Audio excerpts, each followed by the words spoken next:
Hello everybody and welcome to another episode of Learning with Chrono. Today we will be covering the relatively easy yet often misunderstood tunneling bore.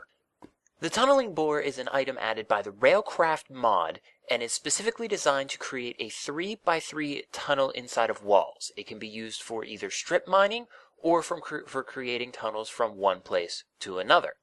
Now the tunnel bore itself is relatively easy to make. Just need 2 furnaces, 2 minecarts, a chest cart, and 2 blocks of steel. Takes a little bit of time, but it's still easy to make. But it does, however, need a few more things to go with it. Now, after placing the tunnel bore, usually about 4 blocks behind the wall you're trying to dig into, you can right-click on the tunnel bore to get the tunnel bore's user interface. Now we can see there's places for 4 different types of things.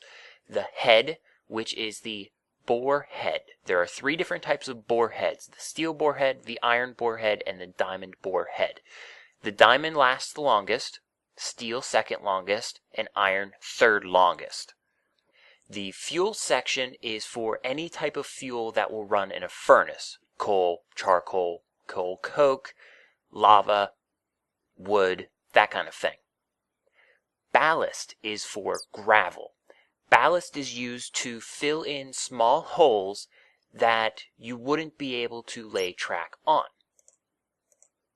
Track is basically what the tunneling bore runs on. You have to place the tunneling bore on track initially, but as it digs through, it will place its own track as long as it has it in its inventory. Now you'll notice I didn't throw the fuel in as I was explaining it. That's because there is no on or off switch for the tunneling bore. Once you put fuel in, it's off doing its thing. And as you can see, we can see it digging through the wall. It's already placing its own track, but we do see a negative outcome. And that is that the tunnel bore is just spitting the blocks out the back. Well, that can be fixed because this is Railcraft, and that can be fixed with a chest cart. All you need is the chest cart and a crowbar. You hold shift, you right click on one, then you right click on the other, and it creates a link between the two. Now when the tunneling bore goes forward, so will the chest cart. And now when we add fuel, we can see that it will dig through the tunnel and put the items that it gathers into the chest cart. Now this can be done with multiple chest carts as long as they're linked. Like, I waited too long and these two didn't link. But the carts just have to be close enough and then they'll link. Now once this chest cart is full, it will automatically go into this chest cart. Let's take a little bit closer of a look at the ballast. In this particular test, I have the tunnel bore set up with a full complement of tracks and a full complement of ballast.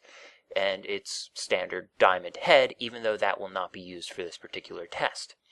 Directly in front of the tunnel bore, I have ever-increasing size of hole. Basically, it starts from 1 block deep and goes the entire way down to 10 blocks deep. Now, if we throw fuel into our tunnel bore, we can see what it will do, though it will be relatively slow.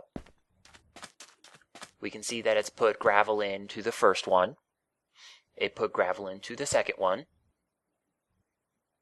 and the third, and so on up until we get to the last hole. And we can't see it here, but the 10 block deep hole that's directly underneath it right now cannot be spanned, so it will just stop dead up until something happens that it can fill in the hole, or the hole is filled in for it and it can continue on its merry way. Now there are also other things that we have to concern ourselves with that we will see underground, specifically lava and water. Now I have 2 identical tests set up here where the tunnel bore will dig through and then come into contact with both the lava and the water. Now, if I set this tunnel bore off doing its thing, we will see that it will dig through up to just shy of the lava. The tunnel bore will detect the lava in front of it and stop before it gets to the lava. That way, you don't have to worry about it getting damaged and you losing all the stuff that you've gathered up in your chest cart. So, if you notice that your tunnel bore has just stopped in the middle of its tunnel, that might be something to look into. However, water is a different story. If we put our fuel into our tunnel bore as it digs towards the water, we can see that it doesn't actually stop when it gets anywhere near the water. It just lets the water flow in and it destroys the track around it, thus stopping the tunnel bore. Now, there are some limitations to what the tunnel bore can dig through. For example, this tunnel bore will dig through the sandstone just fine, but the second it hits the obsidian wall, it will stop. And that's because this particular tunnel bore only has an iron bore head. So you would have to have the same class of head as you would pickaxe to get through obsidian, specifically in this case, diamond. Now there are other limitations, like to help prevent griefing, the tunnel bore will only dig through a specific list of blocks, and that list is set up in the config file inside the mod folder. For more information on that, please reference the Railcraft wiki. Now that's all fun on a bun, but what's the point of having the tunnel bore if the second it crosses out of the loaded chunk zone, it would stop anyways? We'd have to babysit it. Well, that's where another piece of Railcraft comes in, the anchor cart.